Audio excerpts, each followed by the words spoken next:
जी sir, यहाँ पर आपके पास ये है like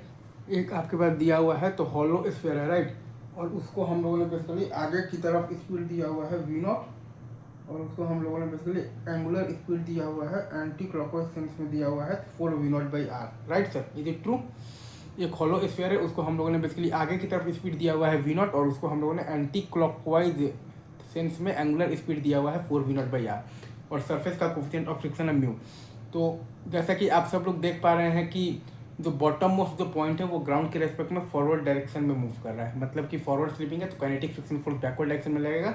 to make v equal to omega. अगर मैं फिर से बोल रहा हूँ, यहाँ पर आपके पास जो बॉटम मोस्ट जो पॉइंट है वो आपका बेसिकली तो ग्राउंड के रेस्पेक्ट में फॉरवर्ड डायरेक्शन में मूव कर रहा है राइट सर। मतलब कि यहाँ पर आपके पास फॉरवर्ड स्लिपिंग है, मतलब कि काइनेटिक फ्रिक्शनल फोर्स आपका बैकवर्ड डायरेक्शन में लगेगा टू मेक तो v equal to omega right sir, is it true. तो अब चूंकि आप पॉइंट P से आपका जो है वो पास कर रहा है kinetic frictional force right,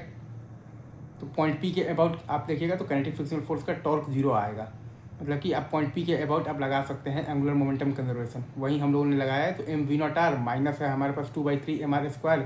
into है हमारे पास 4v0/r, और बराबर जब प्योर रोलिंग स्टार्ट हो मतलब हो जाएगा, जब प्योर रोलिंग स्टार्ट हो जाएगा तब हमारे पास है 5/3 इंटू m इंटू तो v of the pure rolling into r, तो v प्योर रोलिंग आ गया है -v0, तो ओमेगा प्योर रोलिंग मतलब कि आ गया है -v0/r। फिर अगर हमसे कोई बोला कि work done by the kinetic frictional force बताइए, अगर हमसे कोई बोला कि work done by the kinetic frictional force बताइए, तो वो आपके पास आ जाएगा 5/6 इंटू एम इंटू है आपके पास तो v0² है राइट, और माइनस आ जाएगा आपके पास हाफ mv0² और प्लस हाफ इंटू है आपके पास 2/3 इंटू mr² इंटू है आपके पास 4v0/r का होल स्क्वायर। आई गेस आप ये सवाल आप समझ लोगे, ठीक है sir, thank you very much, love you guys.